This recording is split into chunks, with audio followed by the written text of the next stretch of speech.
біздің жалпы ғылым саласында кадрдың тапшылығы бар. Жоғарғы эшелондағыларға да бір ақпарат керек. Жастардың келуі әрине қаражаттың төменділігіне байланысты. Ойлаңызшы, біздің Маңғыстау бір оазис болып тұр деп елестетіңізші. Осы принципті ұстаған адам жалпы өмірге деген сүйіспеншілігі басқаша болады деп айтамын мен барлық уақытта. Осы экотуризмді жасай аламыз ба? Жасай аламыз. Не істеуге болады? 5 ботаникалық бақ бар.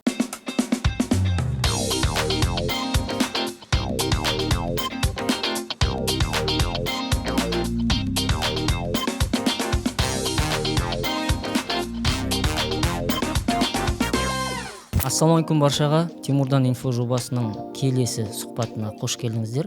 Біз бұл жолы Маңғыстау ботаникалық бағының директоры Ақжүніс апайдан сұхбат алғалы отырмыз. 70-80 жылдары қоғам қайраткер, халық жазушысы, мемлекет қайраткері Әбіш Кекілбайұлының ұйқыдағы арудың оянуы деген шығармасы бар. Сол секілді біздің ұйқыдағы аруды ояту үшін қайтпек керек, қандай жаңа бір экономиканың немесе мамандық таңдауда немесе бағыт таңдауда жолдар бар деген сұрақтарға тоқталуға тырысамыз. Әдеттегідей сұхбатты көріп, лайк басып тарата отырыңыздар. Ақжүніс апай, студиямызға қош келдіңіз. Бұл Тимурдан инфо подкасты. Негізінен сол Маңғыстаудың әлеуетін жұртшылыққа таныстыру, оның дара, талантты тұлғаларын көпшілікке жеткізу. Сосын осы елдің ішінде жасалып жатқан әртүрлі жұмыстарды халыққа айту, жеткізу, бәлкім бір мәселелер болса соны ортаға салу деген сияқты біраз бір әңгіменің басын құрайтын боламыз. Сізді қалай атасам болады? Ақжүніс Алтайқызы деп айтайын ба, әлде өзімше Ақжүніс апай деп айта берейін бе? Енді қайсы өзіңізге ыңғайлы айта беріңіз. Бәрекелді. Маңғыстау өлкесінің тумасысыз, өзіміздің Ақкетік, Форт Шевченкіденсіз. Қазіргі таңда сіз өз аузыңызбен айтып өтсеңіз, қай жерде қызмет етесіз? Әрине мен сізді біраз зерттеп, сұхбаттарыңызды қарап шықтым, бірақ қате кетпеу үшін өзіңіз қысқа нұсқа айтып өтсеңіз. Енді жаңа өзіңіз айтқандай, мен Баутин елді мекенінде дүниеге келгем. Әке шешем мұнайға қатысты сол Маңғыстау өлкесінде көшіп жүрген. Кейін Қызылқұм дейтін жерде тұрдық. Одан қазіргі Құрық бұрынғы Ералипке көшіп келдік. Мен 3-ші класс оқып жүргенде. Одан кейін мектепте оқып жүргенде ол кезде білім, ғылым дейтін журнал болатын тұғын. Сол журналдарды алып біз оқитынбыз. Сол кезде ғылымға дейтін менде қызығушылық 6-7 жасымнан сондай қызығушылық болды. Сөйтіп мен қазіргі Қазақ ұлттық университеті Әл-Фараби атындағы сол КазГУ-ге түсем деген арман болды. Мен сол химия факультетіне барып түстім оқу бітіргеннен кейін. Содан 5 жыл оқып шықтық. Енді ол кезде оқудың сапасы өзгешелеуге басқалау, қаталдау. Мынау бірінші курстан бастап әлсіз оқи алмайтын балалардың бір тазаланып шығып қала беретін еді ғой. Түскенмен де. Содан кейін барып бітіргеннен кейін егер алған балына қарай жоғары болатын болса, ғылыми зерттеу институттарына барады. Көп мектептерге жіберіледі. Енді мен орташа бітіріп, бірақ сол ғылыми зерттеу институттардың тізіміне қосылдым. Ол институт химия, нефть и природных салаларының Атырау қаласында, қазір қазақшасын. Ол кезде біздің академик Надил Каримович Надиров басқарған үлкен институт болды. Атырау қаласында көптеген ғалымдар жашады, Дияров дейтін ғалымдар. Мен сол жерге Мұхтар Диярович.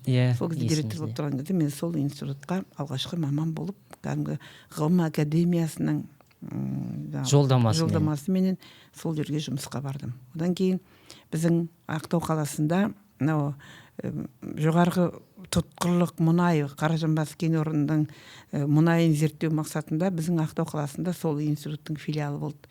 Лаборатория высоковязких нефтей дейтін. Оны басқарған біздің мынау Москва қаласындағы Губкин атындағы институттың ғалымдары жұмыс жасады. Бізде Бам, Антошкин дейтін ғалымдар болды. Сол ғалымдармен бірге мен жұмыс жасадым. Бірақ өкінішке орай 2-3 жылдан кейін бұл Надил Каримовичпен жұмыс бабында әртүрлі жағдайға байланысты бұл лабораторияны жауып тастады. Бірақ ол лаборатория өте керемет лаборатория. Мына Германия жерінен үлкен кешенді лабораториялық оборудование құрал-жабдықтар келген. Бірақ енді барлығы кері қайтарылып, сосын мен өзім химик болғаннан кейін агрономия саласына қарай ботаникалық баққа ауыстым. Мен сол жерде бүгінгі күнге дейін жұмыс жасап келе жатырмын. Яғни лаборант болып барған екенсіз, лаборанттан бастадым, одан кейін инженер болғансыз, енді жетекші маман болғансыз. Ол кезде ғылымның сатысында осылай өседі. Қазір енді біздің жалпы ғылым саласында кадрдың тапшылығы бар, оны жоқ деп айтуға болмайды. Сондықтан кейбірде біз жас мамандар тез өседі, бірақ оны да біз сақтаймыз. Қазір енді бірінші инженер болып келеді, содан кейін жаңағы аға инженер болады, содан сөйтіп жайлап магистр бітіргеннен кейін біздер уже кіші ғылыми қызметкерлік лауазымды береміз. Бірақ бұның бәрі әрине ол кезде онда кіші ғылыми қызметкерлік лауазымды алу өте үлкен еңбекті қажет ететіндігін. Қазір енді заман басқаша деп ойлаймын енді. Бірақ енді сапаға қатты жұмыстануымыз керек, сан емес, сапа болу керек. Сонда ғана елде ғылым дамыған жерде өндіріс болады, ел өзінің сатысында дамиды деп ойлаймын. Жоғары сапалы білім алуымыз керек бірінші. Жоғарғы сапалы білім, ғылым, өндіріс. Осы тізбек жұмыс жасаса, онда әрине өндірістік барлық еліміздің өндірістік салалары дұрыс орында, кең ауқымда дамиды деген үлкен үмітіміз бар. Дұрыс айтасыз. Сіз қазіргі таңда Маңғыстау ботаникалық бағының директорысыз, иә? Енді мен ботаникалық бақта сол лаборанттан бастадым. 90 жылы мен аспирантураға түстім. Онда ботаника институты бар Алматы қаласында. Біз сонда оқыдым. Сөйтіп содан сол жерге жүргенде ғылыми тағылымдама өттім Францияда, елінің Рен дейтін қаласында. Одан кейін сол 96 жылы қорғап шықтым. Сосын өзім ботаникалық бақта мен ғылыми жұмысым сол жердегі өсімдіктерді зерттеу жұмысы болды. Бізде жалпы Маңғыстау өлкесі экстравиридті қатаң шөлейтті аймақ. Олар елде басқа өзге жерден келген өсімдіктердің бәріне қиындық туылады. Жалпы біз көптеген проблема шешеміз, көгалдандыру проблемасы, жемшөп проблемасы, фитомелиорация проблемасы, құм тоқтату процестері сияқты, техногенді бұзылған жерлерді қайтадан қалпына келтіру сияқты, жалпы өсімдікке қатысты жұмыстардың бәрін ғылыми дәрежеде зерттейміз. Сондықтан менің жұмысым жер алмұрты дейтін өсімдік болды. Ол өте құнды өсімдік, дәрілі өсімдік, жемшөпке өте пайдалы өсімдік, жалпы жерді құнарландыруға өте пайдалы өсімдік. Сондықтан сол өсімдіктің мына біздің күн сәулесінің активтілігі соншалық, күннің 12 менен сағат 4-тің ортасында 97-98 люкске дейін барады. Қатты мысалы сол кез уақытта күнде жүретін болса, айтамыз ғой жаңағы күн тиді деп, сондай өсімдікке де сондай қатты әсері бар. Мен соның физиологиялық деңгейде зерттедім. Қаншалықты өсімдікке күннің активтілігі әсер етеді және қандай жағдайда жағдайы жақсарады деген сияқты. Бірнеше көлеңкелеп, 25%, 50% көлеңкейім, сосын 100% ашық, ол контрольдік тәжірибе. Сөйтіп зерттеп, соған белгілі бір қорытындыға келіп, сол жұмыспен мені қорғап шықтым. Одан кейін тағы бір 2-3 жыл аға ғылыми қызметкер болдым. Сосын 2004-тің ноябрьдің 13-інде директорлық должностьқа келдім. Ол кезде ботаникалық бақ филиал болды. Жеріміздің айқай шу дауылы болды. Соған байланысты жас адам керек болып, маған өтініш жасады, осыған сіз барғаныңызды. 1998 жылы Жетібай ауылымнан осы Ақтауға 10-11 сынып оқуға келген кезімде, анау 4-ші шағын ауданнан 27-ге қарай бара жатып, осы бір нысанның жанынан жиі өтетін кезде бір сұрақ пайда болатын, бұл не қылған мекен өзі деп. Сөйтсе кейін барып білдім, бұл Маңғыстаудың ботаникалық бағы екен. 1960 жылдардан бастап, енді оған дейінде басталған, бірақ 60 жылдардан бастап осында мұнай газ өндірісі қолға ала бастаған кезде зерттеу жұмыстары жүргізіле бастаған кезде, геологиялық барлау жұмыстары жүргізіле бастаған кезде жан-жақтан келген әртүрлі инженерлер бар, геологтар бар. Солардың арасында бір сөз болған екен. Маңғыстауға барлығын әкелуге болады, бірақ талдың көлеңкесін әкелу мүмкін емес деген. Өйткені көріп тұрғандарыңыздай, Маңғыстаудың жері табиғатына сай қаталдау, қуаңдау болып келеді. Жан-жақтан әкелген талдарақ, ағаштың барлығы жерсінбей қурап кетеді. Содан 1972 жылы сол кездегі өкіметтің пәрменімен Маңғыстауда тәжірибелік ботаникалық бақ ашу жөнінде шешім қабылданады екен. Бүгін соның ішіне кіріп көруге келдік, шіркеттік.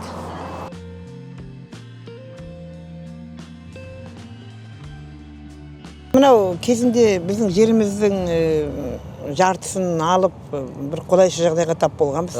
Сонымен әйтеуір жартылай бір жерді қайырдық, 5 гектардай жерді. Сосын мұнан 10 гектар жерін осы жерден қалдырдық қой енді. Басында 15 болды, сосын 5 гектарын ан жақтан қайырғаннан кейін осы жер 10 гектар болып қалды.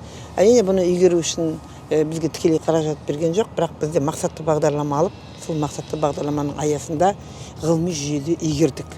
Мына беті систематикалық жүйеменен өсімдіктер коллекциясы салынды. Арғы бетіне жаңағы раушан гүлдер тұқымдасын салдық. Өте декоративті кілең, жаңағы алмасы бар, жаңағы боярышник, миндаль бар, кілең разноцветный бар, әдемі гүл дейді ғой, раушан гүлдер тұқымдасын. Сондай не салдық. Бұл жа декоративный өсімдіктерге жасады ғой. Коллекция өсімдіктері мына жерге салынды. Березасы бар, басқадай. Соны төмен жағын бәрін, екі жағын түгел қылып қылып берді, декоративті. Бұл енді қазір мынау 6-шы ма, 7-ші жылы, иә? Иә. Бұл бақтың, 2-ші бақтың. Жазда келсе кішкене көріктірек болады, солай ғой, иә? Мына розаның бәрі керемет гүл дейді, көрдіңіз бе, жалпы бәрін. Мына жер деген кәдімгі биік, розаның өзі 6 тобы бар, керемет болып гүлдеп тұрады бұл жер дейтін. Енді мына қойындарды біз әше ағаш салғанда метрдің айналасында саламыз. Метрге жақын ағаш біздің Маңғыстау жеріне шөлейт аймаққа стандарт ол метр жарым өте жақсы. Ол ара қашықтығы ма? Жоқ, биіктігі. Биіктігі. Екпе ағаштарында жұрттың көбі ойлайды, ойбай тек 3 метр, 4 метр салам деп. Бізде жел қатты. Олай болмай ма сонда?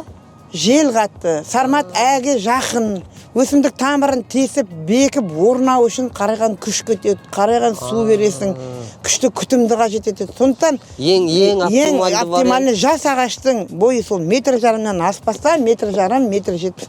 Ол тез алып, тез бейімделіп, тамырын тереңге тартып, мәуелеп өсуге мүмкіншілік жасайды өзіне. Мынау шырша ағаштары, иә? Жоқ, бұл биоталар. Биота? Иә. Біздегі озеленениеге жүретін осы ағаш. Қазір енді бұл мына қысқа салқынға азыр қоңыраяды. Мына бірдей ғой бұнар қарай. Иә. Қоңыраяды да, сосын ертең мартта жетпей, жап-жасыл болып бастайды. Мен қалаға осыны көп енгіздіріп жатырмыз енді. Менде енді тағы бір арман, мынау Еділ өзені. Нен әкелген өсімдіктер. Қазір енді кім мұзға қатып кішкене. Қамыс па? Жоқ, мынау рагоз. Басын көрдіңіз ба, рагоз? Мынаның ішінде көп шеңкі бар, көп ешкі бар. Ана жап-жасыл болып гүлдейді, мынау бассейн. Ана жерге жайық салғым келеді арғы бетіне. Өсімдік кисең киім, жесең тағам, жұтсаң ауа деген принцип бар оқытыстау керек. Бар уақытта. Вот сонда біз өзіміз, қазір өсімдік болмаса, біз ауа болмайды, тіршілік болмайды, адамзат болмайды. Әрине, кислород. Кислород, өсімдік беріп тұр. Соны түсіну керек. Мынау долгосрочный, среднесрочный хранение тұқым. Бе тез ашып көрсетейін. Тұқымды саламыз. Сол 85 градус минуста тұр. 80 градуста қазір. Өжік түсіпті сұрады ашқанда. Бұл тұқымды сақтап жатыр ма, өсіріп жатыр ма? Долгосрочный хранение сақтап тұр минуста. Минус 80 градуста? Минус 80 градуста тұр. А мынау среднесрочное хранение. Тұқымдар, біздің өзіміздің ішімізде тұқымдар, бұларды тұрақты температураға әкеліп, сосын тұқымды өрбімейтіндей қылып салады, ол керек уақытында алатын. Бұл да бір біздің мақсатты бағдарламалардың бірі. Бұл тұқымды сақтау генетикалық қор.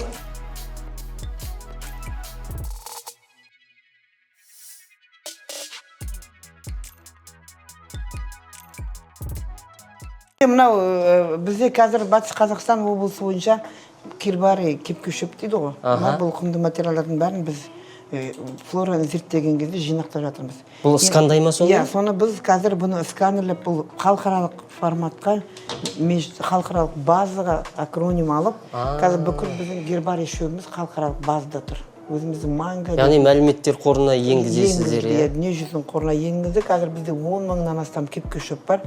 Оның әдістемелік сәйкестендіріп, кептіріп, барлығына штрих-кодын қойып,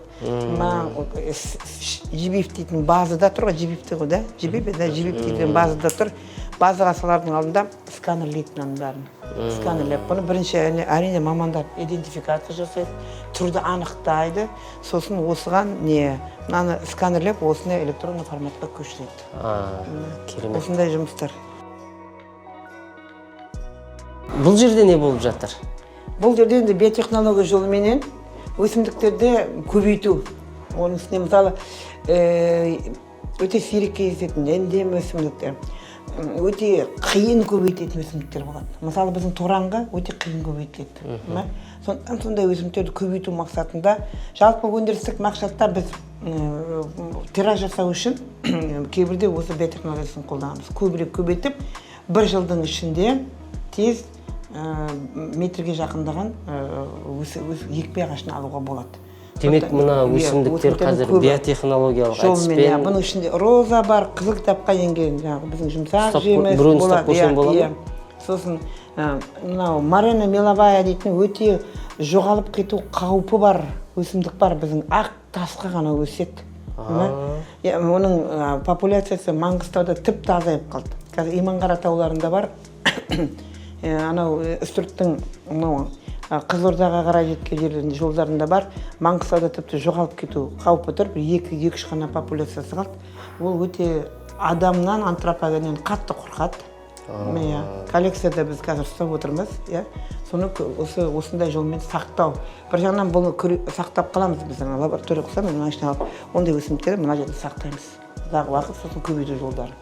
Сосын енді кейбір дәрілік өсімдіктер, бессмертник дейтін өсімдіктер өте құнды өсімдік, өтке, бауырға. Сосын ол дәрілік өсімдік, зизифра, теньор дейтін біздің ерғұны деп айтып жүр ғой біздің Маңғыстауда. Сондай өсімдіктердің бәрін біз осындай жолға көбейтіп алып, сосын сыртқа шығарамыз. Бұл подкасттың негізгі мақсаты жалпы біздің Маңғыстауда мамандық таңдаудан, жастардың жалпы болашақта мен кім болам деген сұрақ қойған кезде бір ақпараттық тапшылық бар деп ойлаймын өз басым. Яғни сол баяғы мұнай, бұрғышы немесе соның айналасындағы бір жұмыстармен, қызметтермен шектеліп қалады да, бірақ одан бөлек енді ғылымның түрі бар ғой.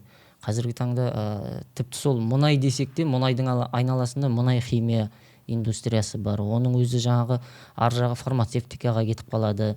Күнделікті тұтынушы мына біздің киімдеріміз, тамағымыздың да жартысы сол мұнай химия өнімдерінен алынады деген секілді. Яғни осындай бір әңгімелер арқылы бәлкім бір көпшілікті қызықтыра алсақ. Енді сол ботаникалық баққа қайттан оралсақ, апай. Бір сұхбатыңызды айтыпсыз. Бұл қазір біз 3-ші кезеңіндеміз.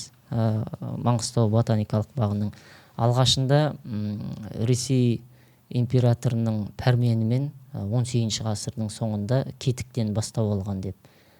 Жалпы ботаникалық зерттеуді айттым мен. Біз қазір 4-ші сатысында тұрмыз зерттеудің. Біздің Маңғыстау флорасының зерттелуін айттым.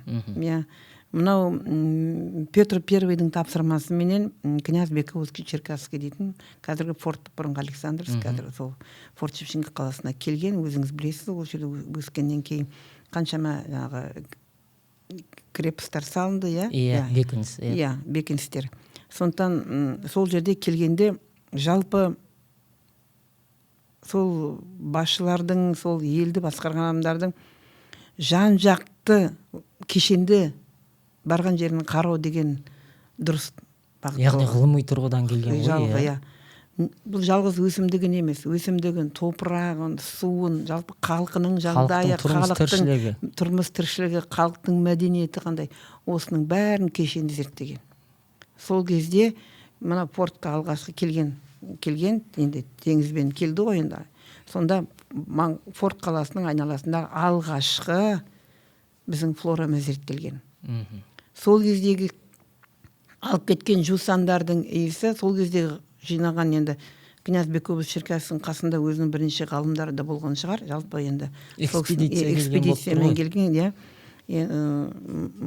Андросовтар мысалы Маңғыстаудың жерінде келген, аяқ басқан ұлы ғалымдар.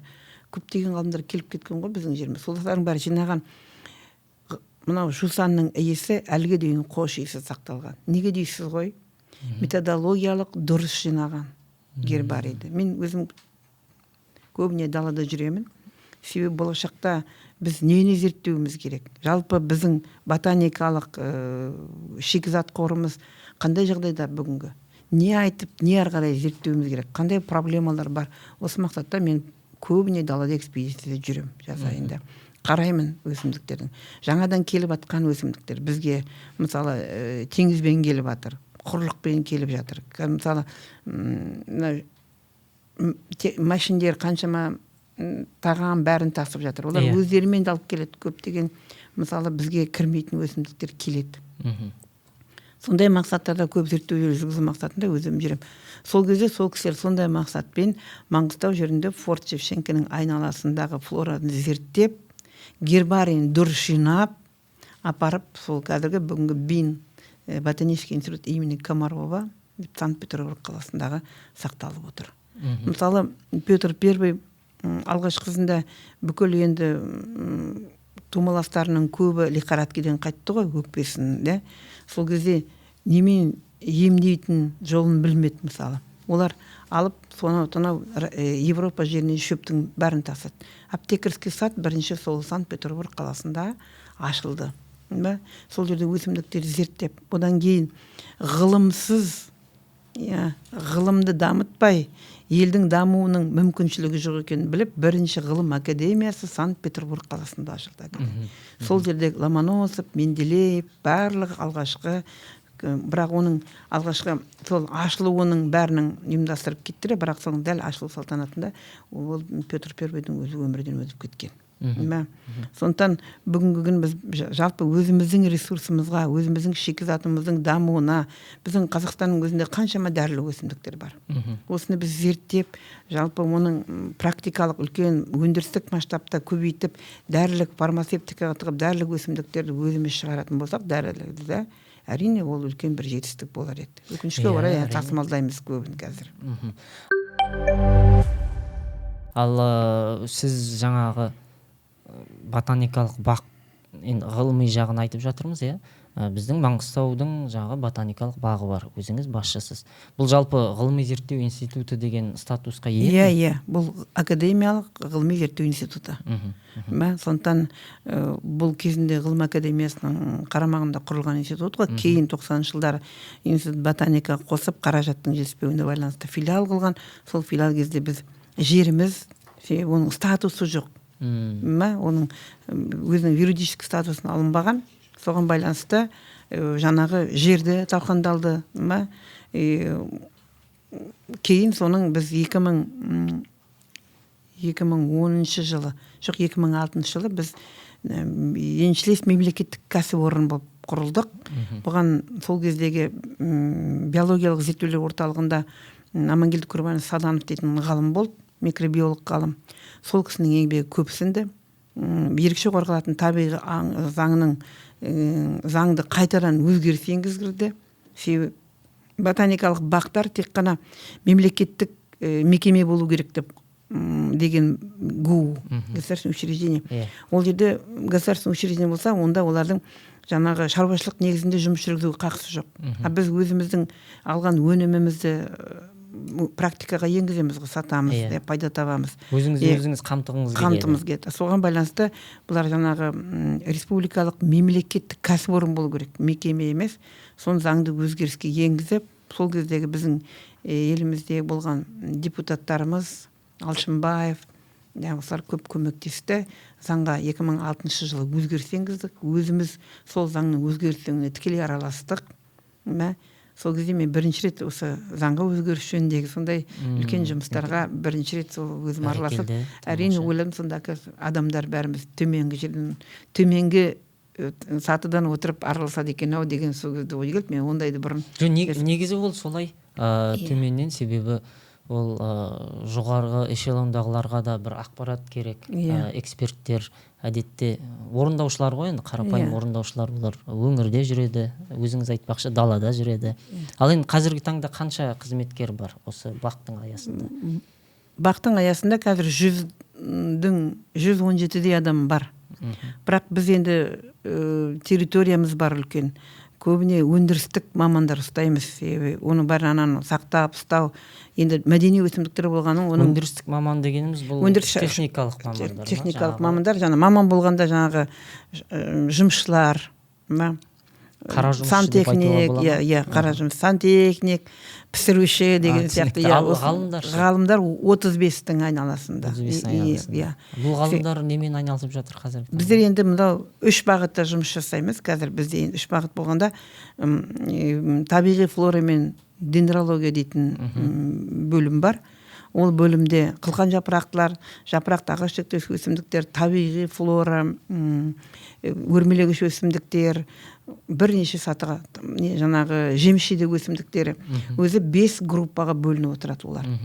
Оның каждый группаның өзінің 2-3 адамы болады. Екінші лабораториямыз гүлді өсімдіктер лабораториясы. Олар көп жылдық жаңағы түйнешікті гүлдер, сосын мысалы розарий, ол бөлек жүреді, олар бөлек коллекциясы бар. Оған бөлек мамандар. Сосын олар жаңағы үй жағдайында өсетін өсімдіктердің тропикалық өсімдіктерді зерттеу. Сосын жаңағы қолданбалы ботаника дейміз, ол өндіріске шығатын, яғни репродукциялық көшет жайлар дамыту. Ол жерде сосын жаңағы гүлді өсімдіктерге бөлек, ағаштарға бөлек, қойныларға бөлек, оларда бөлінеді. Біз ол жаңағы қолданбалы лабораторияның ішіндегі өнген өнімдерді біз өндіріске шығарып сатамыз.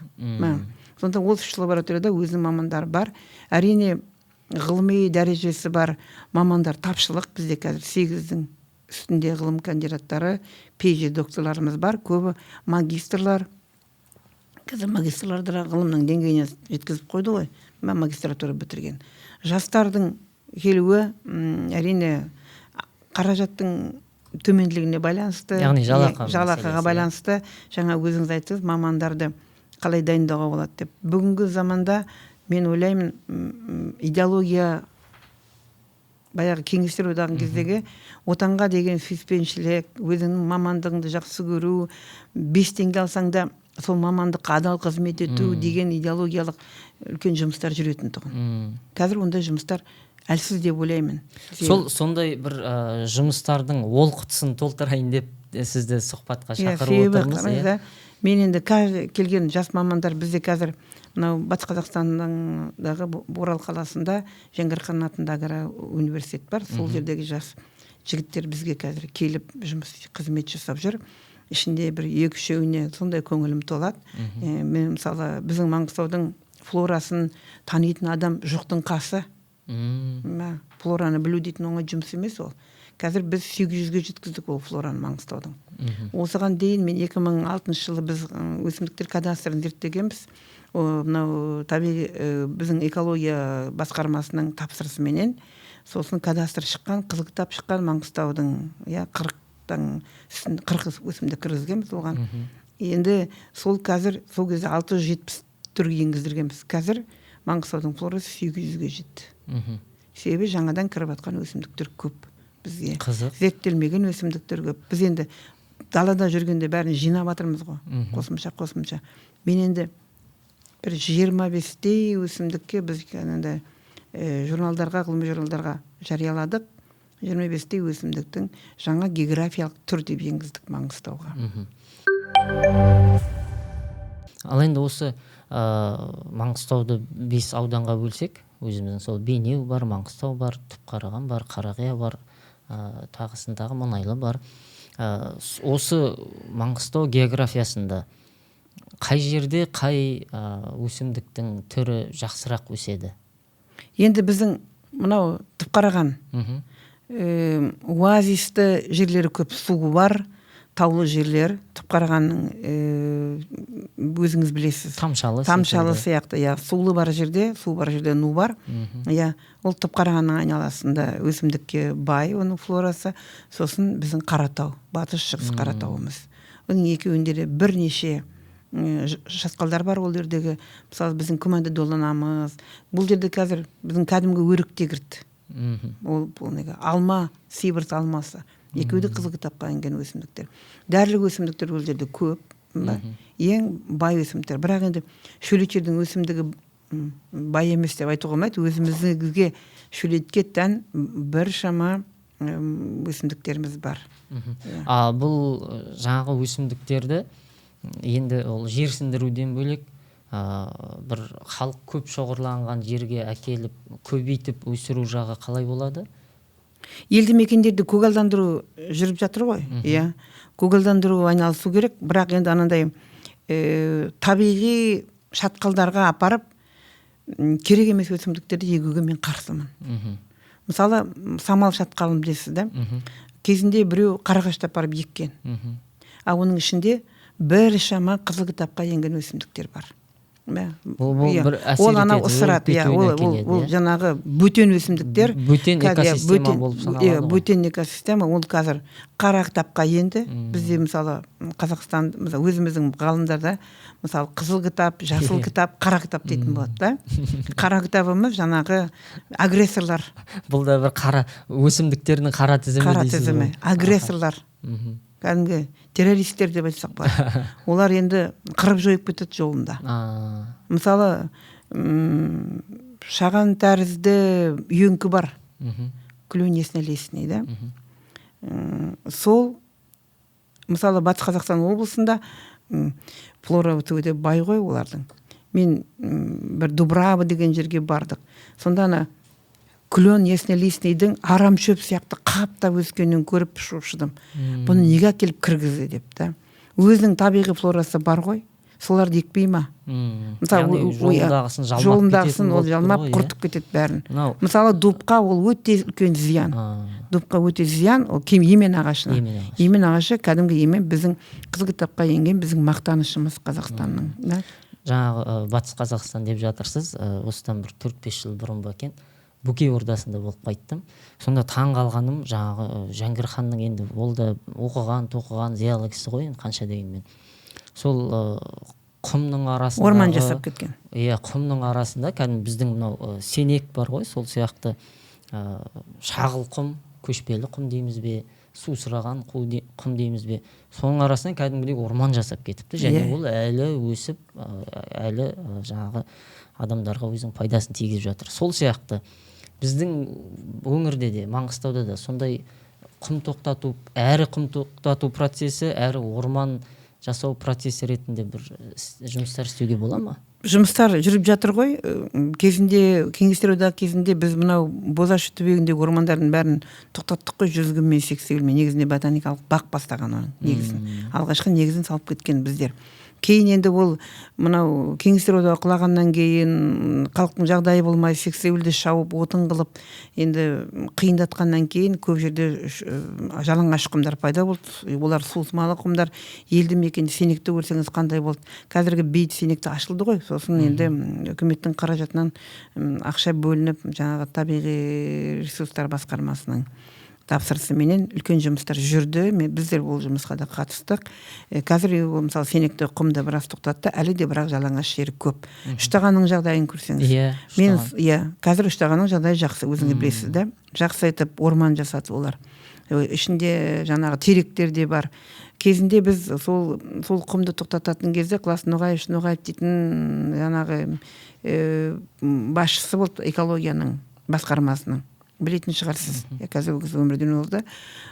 Сол кісінің тапсырысыменен жалпы Маңғыстау облысының жасыл желектерінің жағдайы бізге соның ғылыми түрде зерттеп, практикалық нәтижесін қалай жасауымыз керек деген ұсыныс жасап беріңдер деп тапсырыс берген. Иә. Оценка современного состояния зеленых насаждений Мангистауской области и разработка рекомендаций по их лесоразведению деген тақырыпта. Енді мен орысша айтып жатырмын. Иә, термин. Сол жұмысты біз жасап беріп, осы сауысқан ұштағанды көргенде мен шынымен шошып кеттім. Елді мекендердің бәрін құм басып тастаған екен. Мынау қандай масқара деп та. Содан біз айттық, елі сенектен немесе ұштағаннан мекеме ашылу керек дедім. Институт география келіп, сол сенектің құм тоқтату процесін бастап жатқан. Сосын мен ол кезде Қырымбек Көшербаев облыстың әкімі, Құрық ауданында бір сол Батыс Қазақстаннан келген бір жігіт әкім болып отырды, ауданның әкімі. Сосын мен сол кісіге айттым, себебі мына географияның келгені дұрыс, ғалымдар шығар, бірақ практикалық жұмыста анау Алматыдан келіп жасап нәтиже алу өте қиын болады дедім. Осы жерде бас аяғында отыратын мекеме болу керек дедім. Сөйтіп біз сол жаңағы жасаған жұмыстың жобасы бойынша сондай біз ұсыныс бердік. Осы жерден сенектен немесе ұштаған жерден елді мекеннен мекеме ашылсын деп. Сөйтіп жасыл желек па, жасыл тақырыпта бір атын дәл айта алмаймын, мекеме ашылған болатын тұғын. Кейін приватизация деп оны жауып тастады. Қазір ол мекеме. Қазір жоқ, иә? Қазір ол жекеменшіктің қолында, арасында андай осы құм тоқтату процестеріне байланысты конкурстарға түседі. Қазір біз анау Жармасазды деген елді мекендегі құм басып қаупі тұр ғой, Сауысқанда да. Осыған біз жаңағы проектный сметаны жасаған біз жобалау жұмысын. Енді авторлар ол жұмыстың орындауына қатысуға заң бойынша болмайды. Сол қазіргі сол мекеме жасыл желек болу керек. Сол мекеме қазір сол жұмысты жалғастырып жатыр. Жұмыс нәтиже жаман емес. Бірақ жаңағы нарын құмындағыдай қарағайды отырғызу бізге қиындау. Бізде қатты ыстық. Нарында ондай ыстық болады, бірақ ондай күйдіретіндей ыстық жоқ. Сексеуіл қарағайды бізден алып аздап отырғызды. Нәтиже ауылдың әкімі жаман емес дейді, бірақ мен алдыңғы жылы әлі барып көре қойған жоқпын, қаншалықты ол қарағай қазір өсіп жатыр. Мүмкін ол ары қарай өсіп, тұқымын беріп, өзі ары қарай жалғастыратын болса, мүмкін алып кетер. Негізінде олар сол нарын құмындағы болған жағдайды қайталағысы келеді. Біздің өзіміздің елді мекендегі тұрғындар, мысалға айталық, Жетібайдың, Құрықтың, Ақкетіктің, Баутиннің, немесе сол Ұштаған мен Жармыштың, Ақшымырау мен Қызанның адамдары өзінің ауласына, немесе ауылына, ауданына бір талдарық еккісі келсе, ол жаққа қалай болады? Сіздерден келіп, бізге жерсінген, біздің температурамен біздің жаңағы ландшафтта нақты өсетіні дәлелденген тұқым дейміз бе, көшет дейміз бе, соған қол жеткізе ала ма? Әрине қол жеткізе алады. Қазір мынау біздің өсімдігіміздің ерекшелігі неде? Мынау интродукция дейміз. Бұл тәжірибелі ботаниканың бір саласы. Мен ойлаймын, болашақта бұл интродукция ғылымы өзінше бөлек ғылым болып бөлініп шығады деп. Себебі енді мысалы ботаника саласынан өсімдік физиологиясы 19-18 ғасырда бөлініп шықты, биохимия 20 ғасырда бөлініп шықты, молекулярный биология 20 ғасырдың аяғы сондай сияқты ғылымдарға бөлінеді. Әбден пісіп жетілген кезде интродукция саласында деп бөлініп жетеді деп ойлаймын. Бұл енді өсімдіктерді мәдениетке енгізудің бағыты ғой, өзге аудандардан алып келген. Оның биологиясы, экологиясы сәйкес келеді-ау деген өсімдіктерді әкеліп біз сынақтан өткіземіз. Мысалы біз ағаш шектес өсімдіктер, мысалы ағаштарды біз 7-8 жылсыз мынау тәжірибеден өтті, мынаны қолдануға болады деп кем дегенде 7-8 жыл айта алмаймыз. Шөптесін өсімдіктерді 5 жылға дейін сынаймыз, содан кейін айтамыз, мынау тәжірибеге енді. Неге дейсіз ғой? Ағаш шектес өсімдіктер тұқым байлау керек, ұрпақ қалдыру керек. Ұрпағының ішінде тұқымы дұрыс жетілген болу керек. Ол сол тұқымнан өсім ары қарай жаңа ұрпақ қалдыру керек. Сол жаңа ұрпақ жетістіргенде біз онда айтамыз, мына өсімдік бізде жақсы бейімделді, ұрпақ қалдырды. Мысалы қазір айланд. Бұл Қытай жерінің өсімдігі. Айланд, иә. Ол енді қазір өзі өскін береді тұқымы түскен жерінен. барлық жерде өсе береді. Қазір айтады Маңғыстаудың пальмасы деп. Басы өзі әдемі жасыл қызыл түсті жапырағын береді, гүл шонақтары өзінше әдемі, көлеңке береді жақсы. Бұл өте дәрілік өсімдік. Көп айтады, у бөледі деп. Ешқандай өсімдіктің у бөлетін өсімдіктер жоқ ондай. Бәрібір өсімдіктің өзінің ерекшеліктері бар. Бұл саялы ма? Иә, көлеңке, мысалы жапырақты. Мысалы сол сияқты. Мысалы бізге ең бірінші келген осы Айланд 60-шы жылдары ботаникалық зерттеуде не үшін бастады? 60-шы жылдары Маңғыстау жерін кен аймақты өндірістік мақсатта игеру басталған кезде, мынау енді Ресей жерінен көп келді ғой, орталық Ресейден келген кезде, бұл жерде мына жақтағы көрген, орманды көрген адамдар көлеңкені армандады ғой. Иә. Енді мынау кімнің бас сауғалайтын көлеңкені армандады ғой. Мындай бір жалынды сөз бар ғой. Маңғышлақ можно завести все, кроме тени листьев дейді. Жапырақтан басқаның бәрін әкелуге болады дейді, жапырақтың көлеңкесінен басқа. Себебі мынау Бакуден жан-жақтан өсімдіктер тасыған, сол кезде келген жаңағы біздің Маңғыстау өлкесін игеруге келген мамандар, инженерлер сол кезде көлеңке жоқтығын сезініп, Бакуден, Ресейден тасыған ғой, бірақ барлығы сәтсіздікке ұшыраған. Сол кезде түсінген, ғылымсыз бұның жақсы нәтижесін алынмайтын. Сол кезде 61-ші жылы стационарлық экспедиция құрылған. Оны биология ғылым доктор Романович бастап келген, сол кездегі ғалымдар. Сол осы жерде 25-тей ағаш өсімдіктер, 30-дың үстінде гүлді өсімдіктерді қолдануға болады деген ұсыныс берген. Оның ішінде біздің өзіміздің жиде ағаштарымыз, жыңғылдарымыз. Ал сол кезде келген алғашқы қарлығаш Айланд. Қазір бүгін деген ол керемет өсет. Акация. Айланд, акация. Соның ішінде жаңағы қарағашымыз. Қарағаш қазір, конечно, Европадан келді деп ойлаймыз. Қазіргі неге жаңағы қазір Ақтауда өсіп тұрған қарағашты өте қиын, біз қазір алып тастап жатырмыз түгеліменен. Себебі ол жаңағы вредительге тұрақсыз болды. Ол қатты ауырады. Бірнеше осы вегетациялық кезінде бірнеше рет өңдеуді қажет етеді. Сосын өсуі қиын. Соған байланысты біз қазір қарағаштың ол түрі бір вяз призимісті илмес примула дейді, алып тастап жатырмыз. Ол өспейді бізде. Өскенде жаңағы тұрақсыз. Енді біз жалпы биологиялық тұрақтылығына қараймыз ғой. Ол биология аңызаққа тұрақты, шөлейтке тұрақты, фитопатология, тұрақтылықты зерттейміз барлық, мысалы, ыстыққа тұрақтылық, суыққа тұрақтылық. Біздің өзімізше суығымыз бар. Үсейді, мысалы, кейбірді өсімдіктер. Сондай өсімдіктерді зерттеп қазір кіріп жатыр. Сондықтан біздің көшет жайымыздың ерекшелігі сол берілген репродукциялық тұқымнан өскен өсімдік. Ұрпағын жалғастырып жатыр. Яғни былайша айтқанда маңғыстаулық болып кеткен өсімдіктер. Ол даладан келіп, мана тасынды. Тасып әкелген өсімдік стресс алады. Оның тамыры қалай келді. Оның алып кету қиындау, әрине келеді. Өсімдікті келме деп айтуға болмайды, әкеледі. Бұл да өзінше қазір бизнес болып алды, бұл өсімдікпенен. Негізінде бұндай дүниені бизнеске айналдыру деген дұрыс емес деп ойлаймын.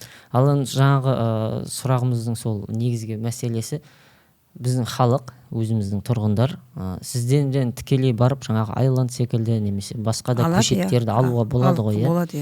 Ал бұны енді жалпы халықтық немесе жалпы бір масштабтық деңгейге жеткізу үшін айталық, ойлаңызшы, біздің Маңғыстау бір оазис болып тұр деп елестетіңізші. Сол күнге жеткізу үшін немесе сол бағытқа қарай қадам басу үшін не істей аламыз? Біз енді анау алдын ала тапсырыс болмағаннан кейін бұрын біз бүйтіп үлкен өндірістік масштабта тұқым көп өсірмейтінбіз. Мысалы бізде білеміз, жылына бір 5,000, 6,000 көшет сатылады деп. Мына көшет мысалы 5 жылдан кейін үлкен ағаш болып кетеді ол. Оны қазып алу да қиын. Қазып алып шығару қиын. Сосын ананы қазып өлтіріп тастау дейтін олдың бір зиянкестік қой ол. Қиянат жасаймыз өсімдікке де. Оның үстіне жеміс ағаштарының тамырына балта шабу дейтін ол үлкен қиянат. Сондықтан біз ондай заттардың, мысалы, ал қазір тапсырыс бар. Қолымыз, ал енді оның әрине тапсырыс бергеннен кейін 3 жылсыз тапсырыс ол негізінен үкімет тарапынан келіп жатыр ма, әлде халықтан ба? Біз қазір былай, мынау 21-ші жылы бізде жұттан басқа көгалдандыру мәселесінде үлкен проблема тұрды. Ол біздің ел басшымыз президент айтты, Маңғыстау облысындағы көгалдандыруды жақсарту керек деп облыс әкімшілігіне тапсырма беріп кеткен. Ол кезде Ноғаев әкім болып келді, Нұрлан Асқарұлы. Сосын ботаникалық баққа әдейі арнайы келді.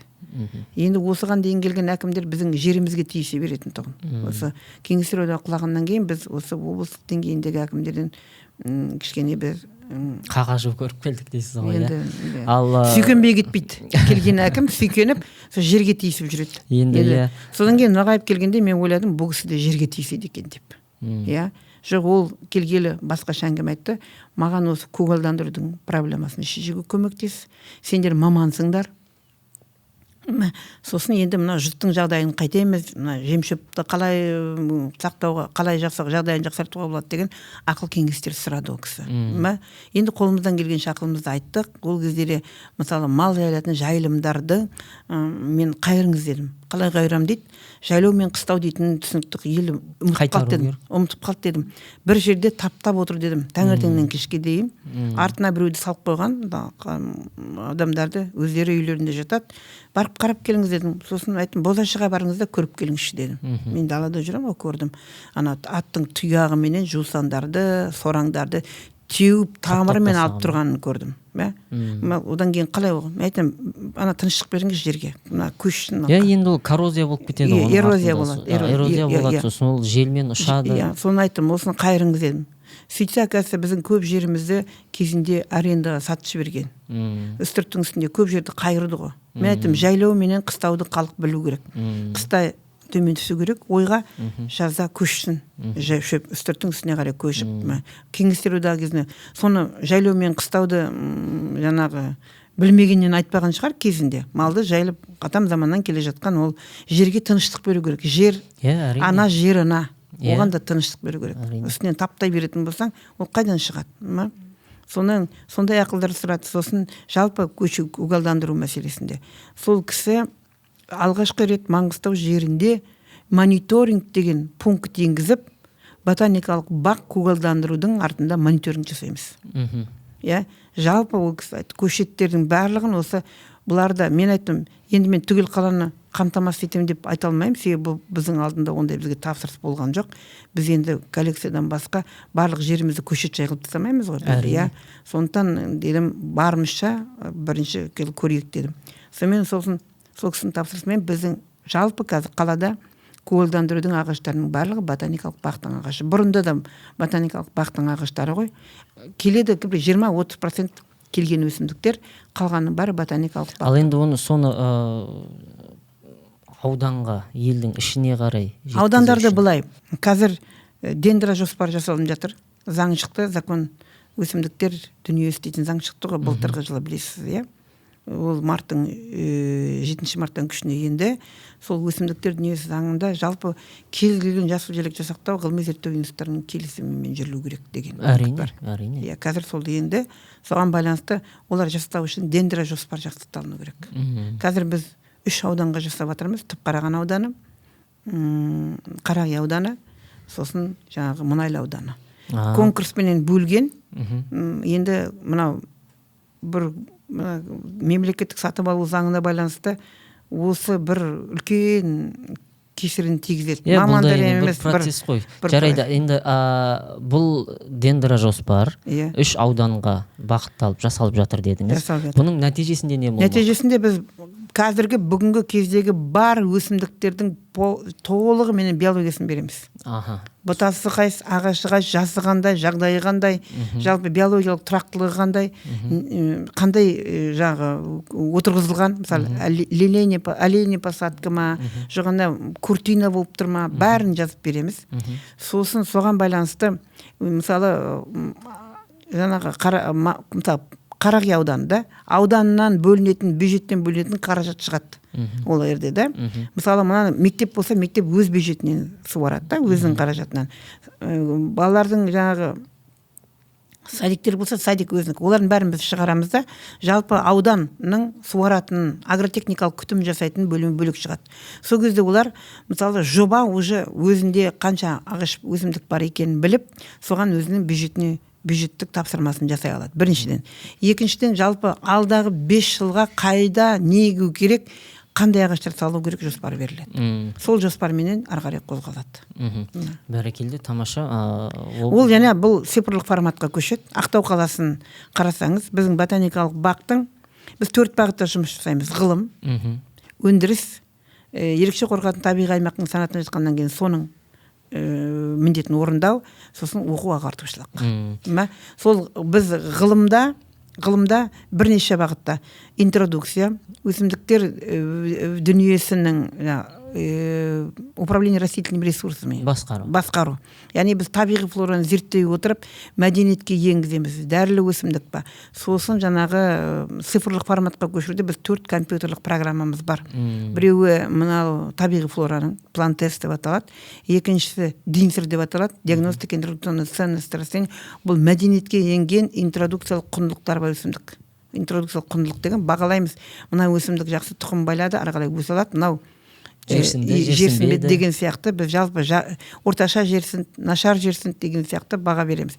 Сосын жаңағы феноэс дейтін бар. Өсімдіктердің мынау фенологиялық бақылау дейді. Бізде мынау интродукторлардың бір ерекшелігі олардың визуалды өсімдік тани білу керек. Мына визуалды көреміз. Мына өсімдік міне бүгін несін бутон байлап тұр. Міне мына мысалы 10 өсімдік тұр ма, мысалы үйеңкіден, соның 10-ның ішіне ортасын алып, мына датада. Мысалы климатқа қарай 5 пен 7 күннің ортасында өзгеріп тұрады. Мысалы бір жылдары көктем салқын болса, фенологиялық фаза ығысады. Оның тұқым байлауға да зияны болады. Тұқымы кеш пісуі мүмкін. Дұрыс байланбай қалуы мүмкін деген сияқты. Жалпы бұл биологияны біз зерттеп отырамыз. Бұл ғылым целый. Әрине. Климаттың өзгеруіне байланысты өсімдіктің өзінің даму сатысында бірнеше өзгеріс бар. Бұл тек Маңғыстау экология ботаникалық бағы тек біздің 9-шы микрорайондағы немесе 34-шы микрорайондағы территориямен шектелмейді. Оның жұмысы жалпы Маңғыстаудағы жердің жалпы түгел Батыс Қазақстан облысы бойынша. Региондар. Атырау облысы, Ақтөбе шөлейттік облысы. жерге айналып кету ықтималдылығы, оның адамдарға тікелей әсер ететіндігі, жайылым жерлерге мәселесі деген сияқты оның кәдімгідей ауқымды тақырыбы бар екендігін ескере бермейді. Сондықтан да сол сізді шақырып өзіңізден бір ауыз естігіміз келген осы еді. Енді жаңа бір сөзіңізде маман мәселесін айтып қалдыңыз. Қазіргі таңда 30-ның үстінде маман ғалымдарыңыз бар. Жалпы біздің өңірдің жастарының қызығушылығы қалай осы бағытқа? Жалпы осы қазіргі заманда көп дүнияны ақшаның деңгейінде өлшеп қойдық. Мен сөйтіп ойлаймын өзім. Патриоттық сезім дегенді жоғалтып алған сияқтымыз. Сондықтан мамандық таңдауда жаңа сіз айтасыз, мұнайшыларға қарай жүгіреді деп. Барлығы осы бір күнде осы тек тез ақша тауып. Бүгін ақша тапсам болды, ертеңде. Себебі мынау әлеуметтік жүйе сондай ма, жаңағы әртүрлі әркіммен өзінің жетістіктерін мақтанып сала береді. Мысалы мен бүгін мынандай алтын алдым, міне бүгін мынандай мәшін міндім деген сияқты. Осының бәрі адам баласының психологиясына әсер етіп жатыр деп ойлаймын. Бір күндік психология. Мен жалпы өзімізге келген жас жігіттерге, қыздар болсын айтам, жақсы маман болдың, далада қалмайсың. Қазір бізге экологтар дұрыс жетпейді мысалы.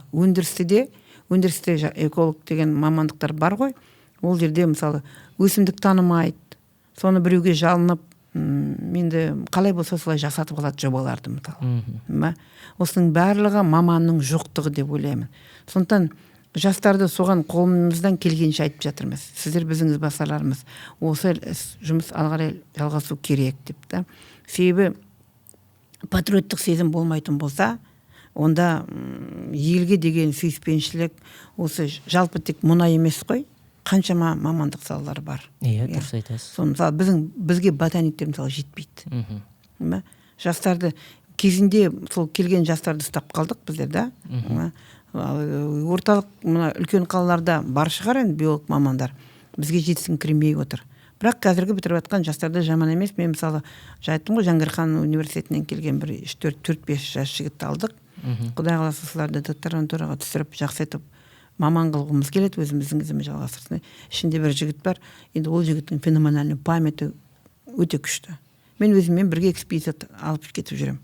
Өсімдікті уже сұрап таниды. Қазір біз өсімдікті анықтау, оған идентификация жасау, что мына осы түр деп осыны ол оңай жұмыс емес. Әрине. Ол отырады флорамен, микроскоппен отырады, шұқырып, оның аналығын, аталығын, морфологиялық белгілерін бәрін қарап, мына гүлі мына жерде, мынандай, мына түр екен деп. Ал осы Маңғыстаудағы жалпы Қазір мысалы айтайын да, біз кезінде Сәтпаевтың бастамасымен, Қаныш Имантайұлының бастамасымен Қазақстанның 56 мен 65 жылы аралығында Қазақстанның 9 томдық флора шықты. Одан кейін флора шыққан жоқ. 50 жылдан асып кетті. Ол флораны зерттеген кезде 9 жыл еңбек етті ғалымдар. Ол енді тиянақты, іргелі ғылым, творчестволық еңбек ол. Соңға біз енді қазіргі заңның аясында оны 9 жыл бізге бағдарлама берілмейді. Хотя ең болмаса аймақтық флора жасайық, арттағы болашақты білетін болсын деп біз тапсырыс бергенбіз.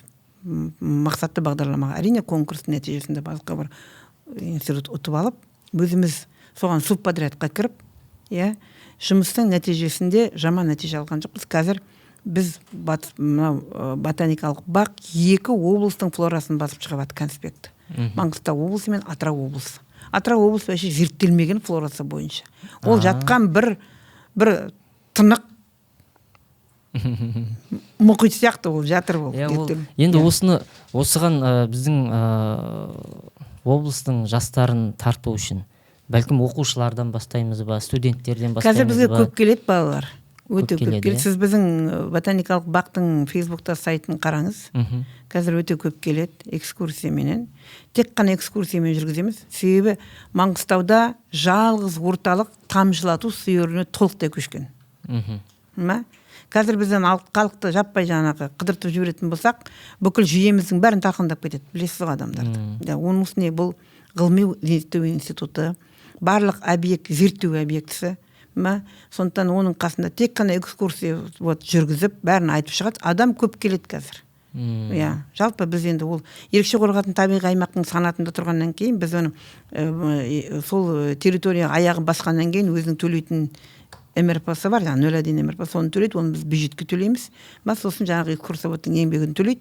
Соменен ішке қаражатқа. Ол дүние жүзіндегі ботаникалық бақтардың тәжірибесіндегі бар дүние. Ботаникалық бақтың территориясында ешкім емін-еркін парк сатып аралап жүрмейді, ол экскурсоводтың. Әрине. Ол парк болса, паркта ол белгілі бір ассортимент. Мысалы 10 ағаштан или 20 ағаштан жасалынады, ол ассортимент тұрған. Бізде 1356 түрдің жинақталған, шоғырланған коллекция. 1356. Онтан біз оны қазір күнден күннен көбейіп жатыр ғой, мысалы біз. Қазір анау мына гүл өсімдіктердің нетрадиционный неге енбеген жаңағы монокультура дейді, мономәдениетті гүлдер. Оның ішінде мысалы қызғалдақтар, хризантемалар, пиондар, лилия, осылардың коллекциясын жасақтап, туризм мағытында жаңа халықтар бізге келіп барлық ботаникалық қарасаңыз, басқа ботаникалық бақтарда именно мысалы қызғалдақ гүлдеген кезде выставка көрмелерін жасайды. Осыған байланысты экотуризм деген термин бар. Сондай нелерге біз жасағымыз келеді. Осы керемет нәрсе айтып қалдыңыз. Осы экотуризмді жасай аламыз ба? Жасай аламыз. Не істеуге болады? Жалпы енді сондай өсімдіктердің бәрін өсіріп, әртүрлі өсімдіктерді сол кезде көрме жасаймыз. Жоқ, парам емес, көрме жасаймыз. Көрме жасаймыз да, көрмеге қиып көрсетеміз. Халықтың бәрі. Сосын жаңағы жақсы көретін любительдер бар ғой, жаңа өсімдіктер. Олар өздерінің сорттарын әкеліп выставкаға қоюға болады көрмеге. Соған бір арманым бар, алдыңғы жылда бір выставочный центр салсам деп та. Арманыңызға жеттіңіз апай. Анау енді біз қазір сәл Ақтау қаласының, облыстың айналасында жүрміз, яғни орталықтың. Осын бір аудандарға, ауылдағы оқушыларға, тұрғындарға жеткізу жағынан не істесек болады? Жалпы қоғам сізге қалай көмектесе алады? Жаңағыдай бәлкім экотуризмді дамыту жағынан, бәлкім көшеттер, жерсінген көшеттерді одан әрі көбейтіп өсіру жағынан, масштабтау жағынан. Сіз енді оның ақпаратты кішкене ала алмай тұрсыз ғой. Қазір Иә, бізде иә. көп келеді адамдар. Өте аудандардан да келеді. Сосын енді жалпы көгалдандыру мәселесі жалпы президенттің тапсырмасына байланысты қазір жалпы жерде ол жасыл желек жасақтау жұмысы кең ауқымда жүріп жатыр ғой. Сондықтан қазір тапсырыс көп. Жаңа ғана айтып қалдыңыз, 1300-дің үстінде түр бар деп. Иә, өсімдік таксон деп айтамыз. Себебі оның ішінде сұрыптар да бар. Иә, оның ішінде дәрілік өсімдіктер бар деген бар, сөзді иә. бірнеше рет айттыңыз. Иә. Қандай дәрілік өсімдіктер? Көп қой дәрілік өсімдіктер. Білем ғой, бірақ Иә, мысалы- негізінен мысалға. Дәрілік өсімдіктердің ішінде біздің өзіміздің өсімдіктер жаңағы зизифра дейтін өсімдік бар. Киік оты деп айтады бәрі, да? Киік оты. Иә. Сосын енді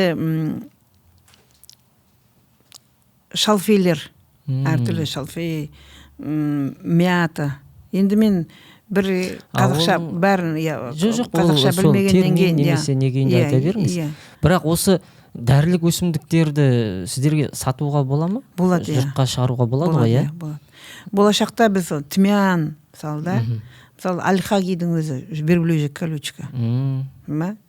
Болашақта енді осы коммерцияландыру жобасына береміз деген ой бар.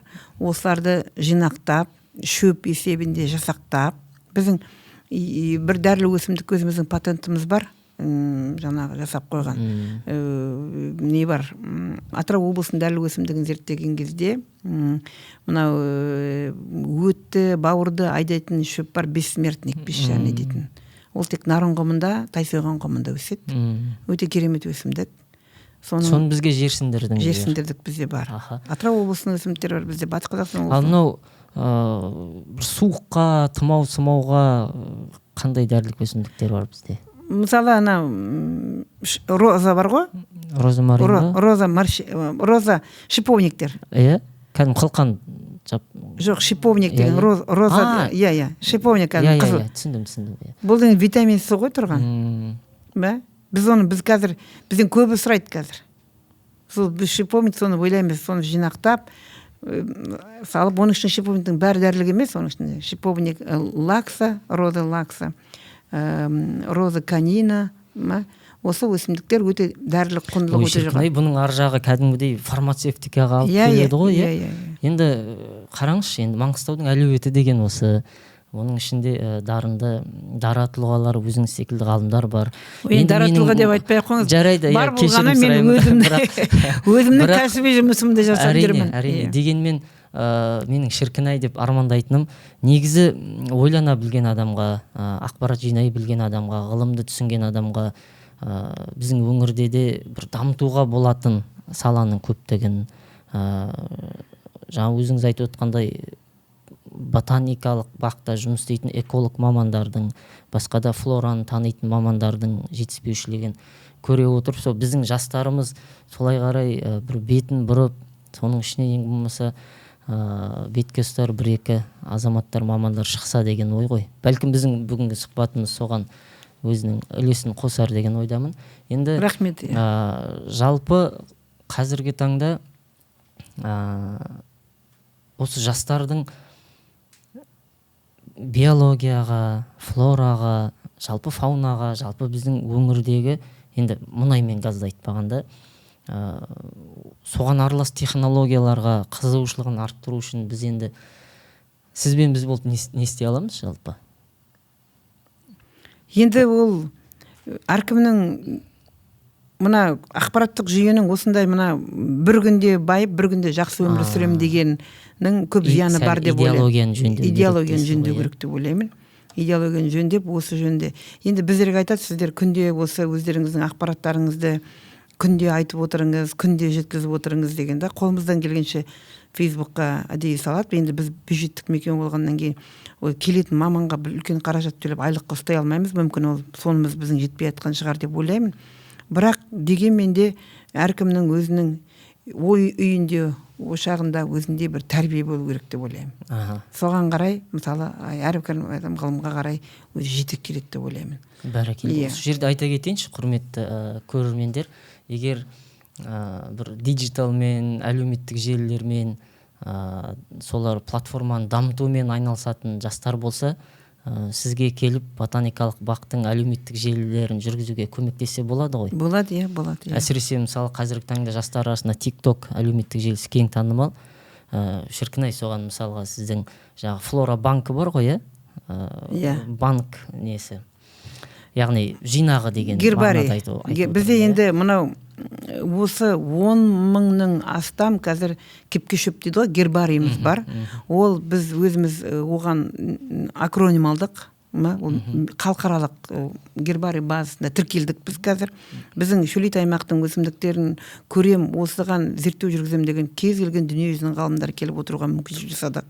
Өйткені тұқымның қоры бар, сосын бізде тұқым қорын жасақтайтын жаңағы лаборатория жасадық. Соңғы кезде енді президенттің жолдауында айтылған ғылыми зерттеу институттардың әлеуметін көтеру мақсатында тікелей субсидия беріліп, біз жақсы ғылыми үлкен құрал жабдықтар сатып алынды. Тамаша. Мысалға қазіргі таңда енді кейде мұғалімдер де хабарласып жатады маған,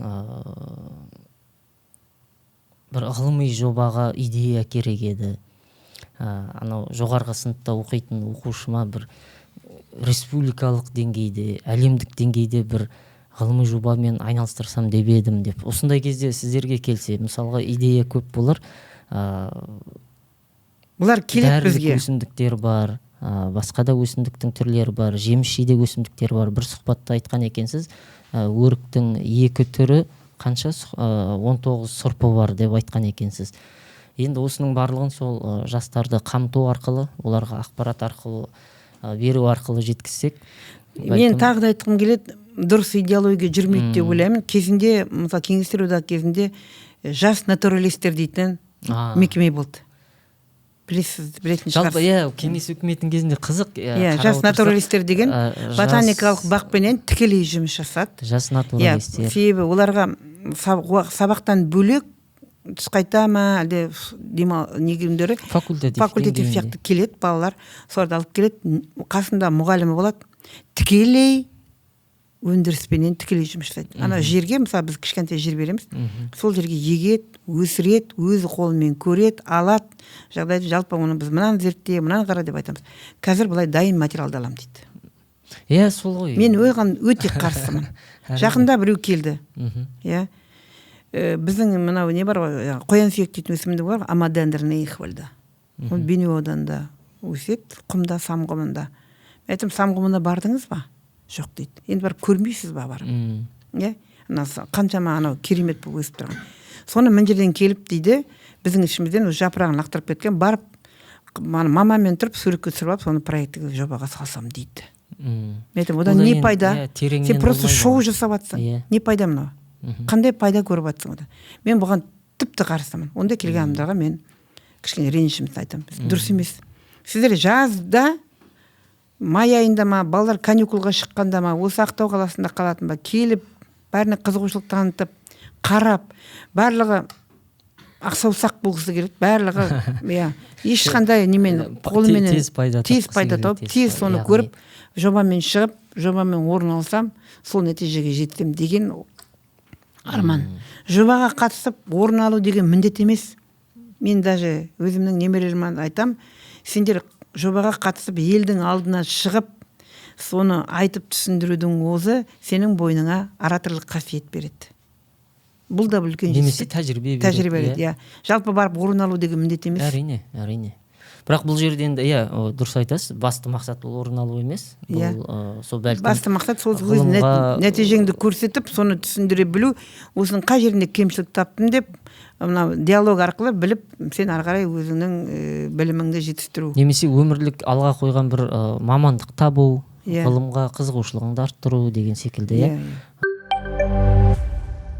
Енді ботаникалық бақтың жаңағы жерге, елге, халыққа қалай пайдасы тиетінін немесе қандай түрлері өсетінін айтып жатырсыз. Ал енді оның әлеуметке әсері және бизнес тұрғысынан қалай пайда көруге болады дейміз бе, сату жағынан немесе қызмет ұсыну жағынан, немесе бәлкім бизнес иелері сізбен тікелей яғни Маңғыстау ботаникалық бағымен тікелей қарым қатынасқа түсіп қандай да бір жұмыстар істей ала ма? Енді мына өсімдік деген кисең киім, жесең тағам, жұтсаң ауа. Керемет сөз. Осы принципті ұстаған адам жалпы өмірге деген сүйіспеншілігі басқаша болады деп айтамын мен барлық уақытта. Себебі өсімдік болмайтын болса, кислород өттік болмайды, тіршілік те болмайды жер бетінде. Осыны барлық адам білу керек. Біріншіден. Екіншіден, біздер енді айттым ғой жаңағыда, өндірістік масштабта жұмыс жасаймыз деп. Тәжірибеге мысалы 1356 таксон барса, соның 411 түрін біз практикаға енгізуге ұсындық. Оны 3 топқа бөлдік. Бірінші топ жоғарғы әлеуеті бар, орташа әлеует, жалпы әлеуеті бар, орташа әлеует деген 3 топқа бөлдік.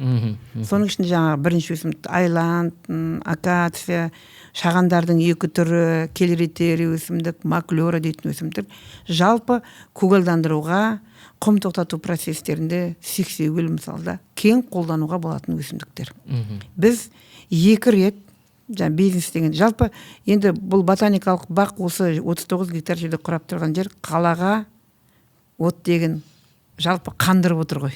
Яғни Ақтау қаласының өкпесі дейсіз ғой, былайша айтқанда. Өкпесі. Қазір бұл керемет. Тамшылату суару жүйесіне байланысты өсімдіктердің жағдайлары өте жақсарды. Тағы да айтқым келеді, адами фактор дейтін ең бір шешуші фактор. Сол кезінде дұрыс адамдар суармайтын болғаннан кейбір өсімдіктер аласа бойлы өсіп тұрады екен деп кейін ой кетті маған. Қалай тамшылату суару жүйесін ішті, өсімдіктер басқаша өсіп бастады. Себебі су керек қажетін суын алды. Әрине тамшылату жүйесінде кемшіліктеріміз бар, оны өзіміз байқап жүрміз. Жалпы ашады екен деп бәрін ашып тастауға болмайды. Өсімдіктердің экологиясы бар. Біреуі ксерофит, біреуі мезофит, біреуі мезоксерофит. Мысалы, ксерофиттерге суды қатты беруге болмайды, мезофиттерге беру керек деген сияқты. Осының бәрін жүйені реттеп отыру керек адам. Біз цифрға көшік дегенмен ол цифрды жасайтын адам ғой, бәрін. Әрине. Мысалы, жасанды интеллектті жасайтын адам ғой. Адам бергеннен кейін. Адам ғой оны жасайтын. Әрине. Енді сол біз өзіміздің жұмысымызды жеңілдетеміз. Сондықтан біз мысалы көгалдандыруда 2 рет бірінші контейнерлік әдіспенен өсімдіктерді көшет жай дайындау деген коммерциялық жоба ұсындық. Ғылым қоры арқылы. Ол жобада біз патент алдық, ақша бөлінді, оған бізге техника алдық, трактор, субстрат араласатын машина, оған араластыру керек қой. Біздің өзіміздің сол субстратқа біз патент алдық әдейі. Мысалы, мұншама топыраққа, мұншама қара топырақ саламыз, мұншама минералды тыңайтқыш саламыз, соны араластырамыз, мынаумен үстіне суарамыз, соны жасағанда өсімдік мысалы жақсы өседі. 1 метрлік биіктікке барады деген сияқты. Енді көшеттер метр жарымда Маңғыстау жағдайында біздің кейбір адамдар бүгін тек жап-жасыл орман көрем дейді, 3 метр, 4 метр ағаш сал дейді. Мен оған қарсымын. Үлкен ағаштар салуға болмайды. Себебі бізде сармат әге жақын жатыр. Өсімдіктің ол тамырын тереңге алып кету үшін оны жан-жағынан байлап, аптасына 3 рет су беріп, әбден байлағанша 4-5 ай оның соңында жүруің керек. Күтіп бақылау керек. Ал енді 1 метрлік, метр жарымдық ағашты салатын болсаң, ол 2-ші жылы өзі сол 2 метрге барып тұрады. Сондықтан ол біздің өзіміздің технологиямыз, осыған біз әлі дайындадық, разработка жасадық. Сондықтан мен осыны бұзбаңдар деп айтам да. Метр жарымдық өсімдік жақсы тез алып кетеді. Ол тез үйренеді, жас өсімдік. 4-5 метрлік өсімдік деген 5 жылдық, 6 жылдық өсімдіктер ғой. Оның тамырына балта шапқаннан кейін ол стресс алады. Анау қазір естіп жатырмыз, мынау мектеп бітіргеніне 20 жыл болған, 25 жыл болған, 30 жыл болған жас түлектер, жас емес, кәрі түлектер мектептеріне осындай әртүрлі алып жатыр бізден ағаштар. Бақтар жасап жатыр екен. Мектептің жанынан бір ботаникалық бақ дейме, парк дейме, шағын. Соларға апарып жаңағы отырғызса болады ғой, жазда ағаштың бәрін бізден алады. Потому что ыдыста тұрғаннан кейін. Одан кейін екінші проект жасадық. Біз ол кезде тек белгілі бір ассортиментті ғана көбейткенбіз. Қазір бізде алуан түрлі өсімдіктер бар ғой. Халықтың сұранысы көбейді. Олар әдемі декоративті өсімдіктер алғысы келеді.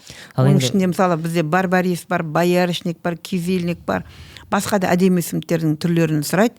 Біз соларды көбейтіп, соларды кең ауқымда елді мекендерге таратып жатырмыз қазір. Осы жерде жаңа бизнес туралы айтып қалдық қой. Енді бұл бизнес қой. Иә, жоқ, бұл да бизнес. Бірақ мен келесі сұрағым мынандай еді. Мен жаңағы бір салқын тиіп, қылтың-сылтың болған кезде енді басқаға білмедім, өзіме жақсы көмектеседі. Мына Индиядан ба шығады екен, бір инсти шай деген ұнтақ бар. Соны қайнаған суға салып ішемін. Сол сияқты әртүрлі жаңағы суға қайнатып ішетін бе, немесе басқа да бір жеңіл-желпі ауру сырқауға көмектесетін осы Маңғыстаудың ботаникалық бағында өсетін өсімдіктерді содан қалай бизнес жасауға болады? Оны енді жинақтауымыз керек. Ол неге өзінің процедурасы бар әртүрлі. Біз оған ұлсат алуымыз керек, соны жасап, жинақтап, фитосборлар жасауға толық мүмкіншілігіміз бар. Бірақ енді оны фитосбордың белгілі бір көлемін жасақтауымыз керек қой. Мысалы біз 50 пачка жасаймыз, 500 пачка, сол площадьқа сондайды кеңейтуіміз керек. Жалпы қазір біз өзіміз үйретіп алдық, кейбір кісілерге қазір беріп, мысалы шиповник, басқа да өсімдіктерді да. Мен да бір жылы бізде зизипус онаби дейтін өсімдік бар. Ол құрма, қытайский құрма. Соны бір кісілерге дегустация жасаттым, беріп да, құрманы да. Сұраушы дейтін енді көбейді бәрі бір-бірінен естіп та. Көрдіңіз ба? Зизипус онаби. Бір Маңғыстаудың келесі бір потенциалы ғой ашылғалы тұрған. Мен айтамын, енді оны біз өзіміз тұқымын алып егеміз ғой, сондықтан бәрін таратып бере алмаймыз, айып етпеңіз, енді барымызды береміз дедім да. Бізде мысалы көп болса бір 30 ағашымыз бар шығар да, ішімізде біздің коллекцияда тұрған да.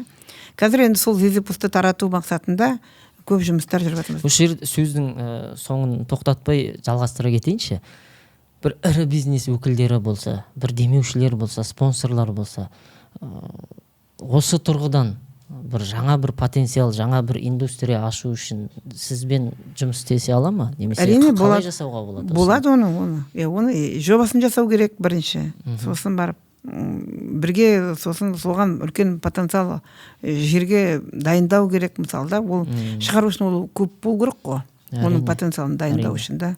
Бізде соған оны икемдеуге болады, ол ешқандай қиын проблема емес. Өйткені бұны айтып отқан себебім, енді сіз өзіңіз айттыңыз, кез келген нәрсені бірінші түсініп білу үшін ғылыми жағынан келу керек деп. Ғылыми жағынан келдіңіздер. Енді азы көпті 30-40 жыл зерттедіңіздер. Долана бар ғой, боярышниктер. Жүрекке ең емді өсімдік қой. Долананың бізде 14 түрі бар. Шіркін, енді осыны келесі бір деңгейге жеткізіп, масштабтап, жаңа бір Маңғыстаудың әлеуетін ашып, жергілікті мамандарды дайындап, келесі бір индустрияның ашуға болады. Мысалы, Қырым жерінде, Қырымда Никитинский ботанический сад дейтін бар. Ол енді дүние жүзіндегі ең бір мақтанып тұтатын үлкен ботаникалық бақ. Жері де үлкен, Никита ботаникалық бағы. Интернеттен қарасаңыз болады. Сол бақта өзінің производство циклда эфир майларын шығарады. Толық циклмен дейсіз ғой? Циклмен, сатады оның бәрін, олар эфир майларымен. Бірнеше жаңа айтып, монокультураға әдейі экспозициялар жасақталған, сосын соған әдейі көрмелер ұйымдастырылады. Қарайған адам дейтін енді жан жақтан келіп соны қызықтайды. Түлпанның, қызғалдақтың бірнеше мыңдаған сұрыптарынан көрсетеді халыққа. Сосын жаңағы дайындайтын жаңағы сухофрукты ма, солардың бәріне өздері соған целый лаборатория қойып қойған. Косметика жасайды. Әрине бұған енді қаражат керек, оның өзінің құрал жабдық сайманы болады, оған өзінше ғимарат болу керек. Бізде болашақта жете аламыз ба? Болашақта жасақтауға болады, иә. Мен енді жалпы осы коммерциялық жобаға бергім келеді. Мысалы бізде алмаларымыз төгіліп жатады. Сосын мысалы өріктеріміз төгіледі, қара өріктеріміз төгіліп жатады. Облепихамыз бар. Сосын бәрін бір кептіріп, андай сухофрукты есебінде бір өндіріске практикаға енгізіп халыққа ұсынсақ деген. Басқа да одан да басқа жаңа айттым ғой, зизипус бар, боярышник бар, шиповник бар. көп өсімдіктер. Жантақтың өзі бізде. Жантақты мысалы халық бізден сұрайды, себебі оны таза жаңағы свежий собранныйның дәмі басқаша ғой. Мысалы, әрине ол сіз шиповникті базардан аптектен сатып алып ішіңізші, қатып қалған. Әрине. Неше жыл тұрды, бір құдай білсін. Бізден алып демдеп көріңізші, шай қылып. Витаминдер бойында дейсіз ғой. Басқаша болады. Бұрқ етеді иісі дейтін, қып-қызыл қою, қошқыл иіспенен жаныңызға бір күшті күш береді ол. Шіркін-ай, сіздің әңгімеңіз сондай керемет, өте жаңа бір флораның жаңағы бағыттарын, даму жолдарын айтып қызықтырып жатырсыз. Менің өзім IT маманы болсам да мен дәрілік өсімдіктердің кітабы шығады енді болашақта. Маңғыстау облысын дайындап жатыр. Маңғыстау облысының, Атырау облысының дәрілік өсімдік дайын тұр. Енді бір реттеу керек та, жаңа мен өзім жібермей жатырмын, кейбір жерлерінде суреттер дұрыс болу керек, тағы сондай нәтижелер. Иә, екеуі де шығады. Жоспарыңызда. Жоспар. Ол дайын тұрған материалдар просто жинақтау керек. Бірақ жалпы осы Маңғыстаудың ботаникалық бағынан басқа біздің елімізде жалпы қанша ботаникалық бақ бар? Оның Қазақстанның бір экологиясына дейміз бе, тигізетін әсері, пайдасы жөнінде бір айтып өтсеңіз. 5 ботаникалық бақ бар. Алтай ботаникалық бағы Шығыс Қазақстанда, Риддер қаласында. Ол керемет бақ, үлкен. Біздің ол мақтанышымыз. Қазақстанның, Алтай, Шығыс Қазақстан облысы Қазақстанның флорасын 6000-нан астам түр бар десе, соның 50% Шығыс Қазақстанда. Ол өте бай жер. Сосын енді үлкен бас ботаникалық бақ Алматы қаласында, Іледе бар ботаникалық бақлар филиал, Жезқазғанда бар, сосын Астана қаласында. Осы жеті ботаникалық бақ бар. Ал анау Шымкентте бір дендропарк ол енді университеттің жанынан, ол енді арнайы өзінше бақ деген. Бірақ ботаникалық баққа жатпайды, иә? Дендрологиялық бақ. Дендрологиялық бақ шығару. Сондықтан мына арнайы ботаникалық бақтар. Маңғыстау ботаникалық бағы неге құрылды дейсіз ғой? Жаңа айттым ғой, 60-шы жылдары кең ауқымды өндірістік масштабта игеріліп басталған кезде жасыл желектің жоқтығы, біздің Маңғыстау флорасы 800-ден астам қазір біз түр бар деп отырмыз ғой, соның тек қана 0,1% ағаштық өсімдіктер. Қалғанның барлығы бұта, бұташық, жаңағы шөптесін, көп жылдық, бір жылдық, сондай өсімдіктер. Сонда көлеңке беретін өсімдік шамалы. Оның ішінде жаңа біздің күмәндоланамыз, тұт ағаштарымыз, осылар ғана ағаштар. Сондықтан Маңғыстау жерінде айттым ғой, жан-жақтан ағаш тасығанмен нәтижесін алмағандықтан, ғылыми негізделген амалдарсыз бұл проблеманың шешілмейтініне байланысты ботаникалық бірінші стационарлық экспедиция нәтижесінде алынып, осының нәтижесінде академик Цисиннің бастамасыменен, мына бас ботаникалық бақ Мәскеу қаласындағы Ресей ғылым академиясының сол кісінің бастамасыменен Маңғыстауда ботаникалық бақ құрылсын деген шешім шығарттырған. Себебі ары қарай өндірістік мақсатта енді білесіз ғой, біз енді жалпы ПГМК-ны білесіз ғой, Прикаспийский горный металлургический комбинат. Ол Ресейден қаржаттандырылды, барлық жағдай ол кезде кеңестер одағының кезде ол басқаша болды. Шевченко қаласы, Ақтау қаласы басқаша дамыды, оны білесіз екен. Сондықтан бұл ауқымды, кең ауқымды өндірісті дамиды дегеннен кейін жалпы жасыл желексіз енді халықтың жағдайын қалай сен жақсартасың? Әрине. Сондықтан осының бағында ботаникалық бақ осы негізінде құрылған. Яғни жалпы өндірістің проблемасын шешу ғылыми негізделген амалдармен. Өндірістің және жергілікті тұрғынның, халықтың қоршаған ортаның проблемасын шешу, адамзаттың тұратын елді мекендерінің проблемасын шешу. Біз құм тоқтату процесінде қатыстық кезінде Бозашыдағы Қызылқұмның құмын тоқтатқан ботаникалық бақ кезінде. Бәрекелді. Яғни елімізде жаңағы қызмет етіп жұмысын жүргізіп жатқан 5 ботаникалық бақ жалпы халыққа ауа беру, кислород, бәлкім өзіңіз айтпақшы, кисе киім, ішсе сусын, жесе тамақ дегендей, әлеуметтік жағынан да, экономикалық жағынан да өзінің пайдасын тигізіп жатыр деп. Ең маңызды приоритет. Мысалы, ковидтің кезінде да халыққа не керек болды? Кислород. Отты кіріп болды. Барлығы дейтін жасыл желекке қарай жүгірді. Мен мына Ақбота паркты қайырыңдар деймін да, бізді ботаникалық бақ парк емес қой, оның ішінде серуендеп бос жүре беретін. Бұл ғылыми зерттеу институты. объекттер тұрған кейін зерттеу. Халықты білесіз ғой енді, бәріне бірдей құм шашпай ақ қояйық, бірақ адамдар енді білесіз ғой, сындырып бүлдіру бәрін сөйтіп жүреді. Сондықтан оны ғылыми зерттеу объектіңен сен үйіңізге біреуді таптатып қоймайсыз ғой, сол сияқты. Яғни ол жерде де зерттеу аясындағы өсімдіктер өсіп жатыр, иә. Астынан сондай өсімдіктер түгел коллекция деп аталады. Сол арасына тапталып қалады, иә. Тапталып қалады, иә. Коллекция дейтін бұл біз коллекцияға қол сұқпаймыз. Коллекцияға қол сұқтың, ол криминал болып саналады. Коллекция ол сақталу керек. Бұл жаңағы халықаралық өсімдіктер биоразнообразие сақтау жөніндегі ратификацияланған документ бар ғой, халықаралық құжат. Соның аясына жатады. Соның аясында біз сол миссияны орындаймыз. Қызық, өте қызық. Ал енді әңгімеміздің тоқ етеріне қарай көшетін болсақ, осынша ауқымды жұмыстар жасалды. Алда да әлі біраз жаңағы Маңғыстаудың, Атыраудың дәрілік өсімдіктері жөнінде бір жинақ жасалып жатыр екенсіз. Басқа да жасалып жатқан жұмыстарыңыз бар, көшеттеріңіз бар. Анау 34-ке көшіп барған парктың бір бөлшегі бар. Оны көрдіңіз ба? Мен көрдім. Осыдан бөлек, жалпы жақын болашақтағы дейміз бе, алыс жақын болашақтағы жоспарларыңызды айтып бөліссеңіз. Енді бізде қазіргі заманға сай бағытта дамуымыз керек. Біз енді мынау молекулярлық биология деңгейіндегі лаборатория аштық. Қазір біз өзіміз азды көпті ДНК жасай береміз өсімдіктерге. Фитохимиялық бағытта жұмыстар жасап жатырмыз. Өсімдіктің анатомиясын, морфологиясын зерттеу сияқты лабораториялық құрал саймандармен жабдықталдық. Соған байланысты біз жастарды дайындап, ал енді болашақта біздер қазір мысалы традицияға енбеген пищевой тағамдық өсімдіктер бар. Оның біреуі мысалы жимылысты, 3 қат дейтін өсімдік. Ол керемет құнды өсімдік жимылыс. Ол неге қолданылады? Қандай? Әлі кез келген тамаққа ма? Бұл кәдімгі жеміс-жидек, жидек өсімдіктер, самородина сияқты.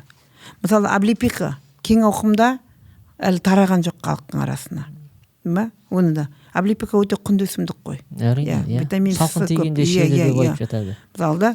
Сосын жаңа айттым, боярышник, күмәнді долана. Осындай өсімдіктерге біз мақсатты бағдарлама бердік.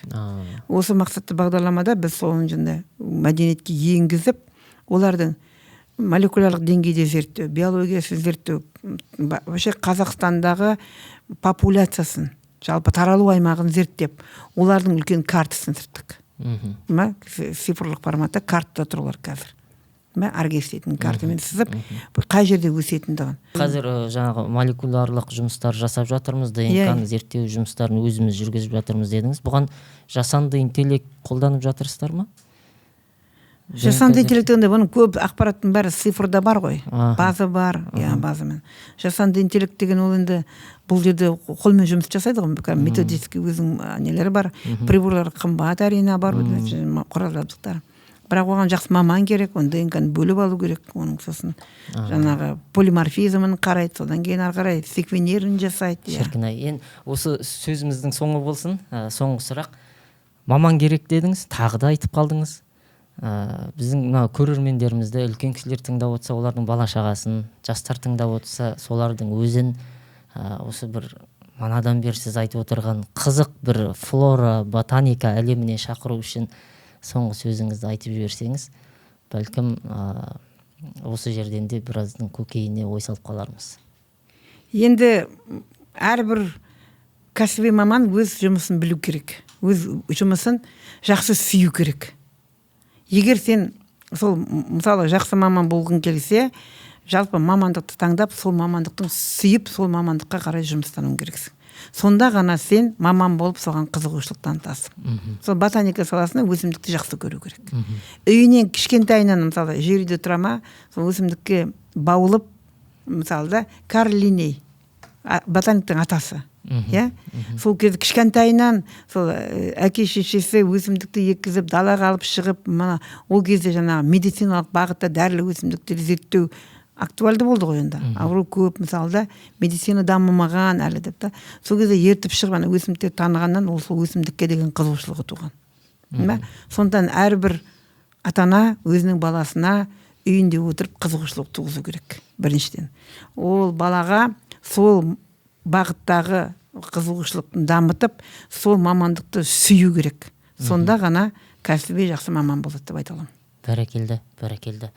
Ақжүніс апай, уақыт бөліп келгеніңізге, осындай бір бай тәжірибеңізді бөліскеніңізге алғыс айтамын. Көп рахмет, жұмысыңызға сәттілік тілеймін.